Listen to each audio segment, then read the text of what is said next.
দেশ পরিচালনার দায়িত্ব পেলে সংসদে প্রবাসীদের প্রতিনিধিত্ব নিশ্চিত করবে জামায়াত। নিউ ইয়র্কের বাফেলোতে নাগরিক সংবর্ধনায় একথা জানান দলটির আমির ডাক্তার শফিকুর রহমান। তিনি বলেন, যার যে দলকে পছন্দ ভোট দেবে। জামায়াত চায় নির্বাচনটা ঠিকঠাক হোক। সেবুরি বিরিয়ানি মশলা কিছু স্বাদ স্মৃতিকে ফিরিয়ে আনে।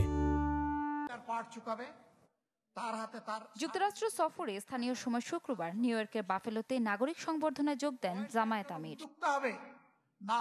প্রধান অতিথির বক্তব্যে তিনি বলেন, ক্ষমতায় গেলে দেশ থেকে দুর্নীতির শিকড় উপড়ে ফেলবে জামায়াত ইসলামী। দল বা ধর্মের কারণে অধিকার বঞ্চিত হবে না কেউ। বেকারের মিছিল আর দীর্ঘ হবে না, সেই শিক্ষাটা আমরা এস্টাবলিশ করতে চাই।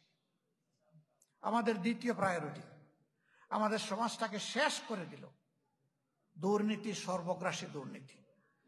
আমরা বলেছি এই দুর্নীতির জড় কেটে দিতে চাই। ডাক্তার শফিকুর রহমান বলেন, পিআর পদ্ধতিতে নির্বাচনের দাবি শতভাগ যৌক্তিক। এর মাধ্যমে উপকৃত হবে সবাই।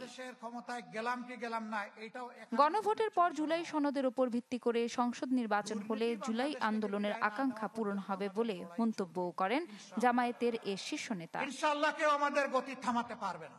ইফশিতা জামান, চ্যানেল 24।